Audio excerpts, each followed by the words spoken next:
Avui parlarem de l'endometriosi.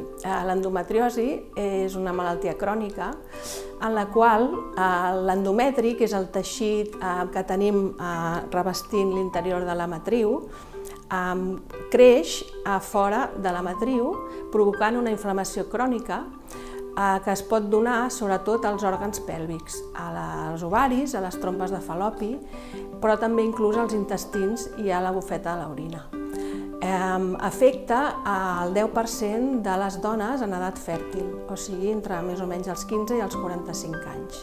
I podríem dir que és la malaltia ginecològica més freqüent. La causa és desconeguda, però sabem que les hormones sexuals femenines hi juguen un paper molt important. Els símptomes més freqüents d'aquesta malaltia són dos. El primer és el dolor i el segon és la dificultat en quedar-se embarassat. El dolor pot ser en forma de dolor associat a la menstruació, però també pot ser un dolor associat a les relacions sexuals o inclús un dolor diari. Això fa que aquesta malaltia doni una alteració molt important en la qualitat de vida d'aquestes pacients.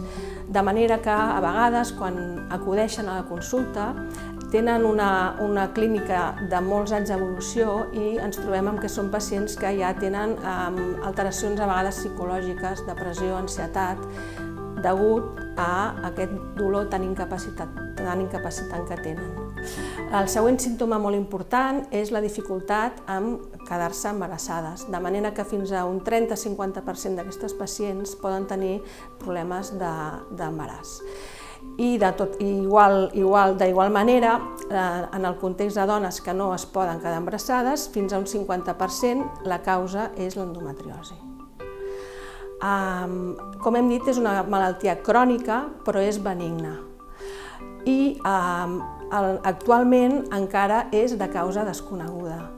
Això vol dir que a vegades és complicat i és dificultós de fer el diagnòstic i al mateix temps el tractament a vegades també és complicat donat que no tenim una causa encara coneguda.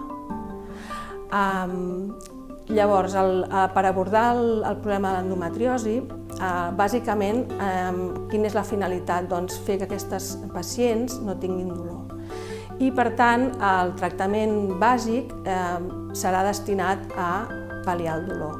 Començarem fent tractaments analgèsics, antiinflamatoris i analgèsics, i el següent pas serà tractaments de tipus hormonal, ja siguin anticonceptius, progestàgens, via oral o DIUs de progesterona. I sempre estalviarem fer tractament quirúrgic. Només farem tractament quirúrgic en aquelles dones en les quals el tractament mèdic no ha sigut efectiu o en casos molt especials.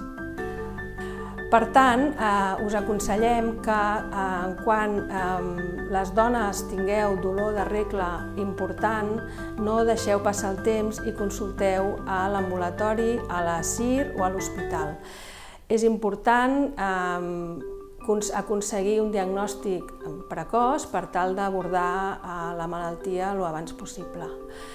És important també, de cara al tractament, fer un abordatge psicològic, perquè es considera que al ser una malaltia crònica, invalidant i de causa desconeguda, és molt important fer un abordatge multidisciplinar, en la qual no només hi juguin un paper important els ginecòlegs, evidentment, però també a vegades necessiten psicoteràpia i a vegades també necessitem el recolzament d'altres especialitats com urologia, com el sistema digestiu, perquè a vegades la clínica, com he dit abans, pot ser molt diversa.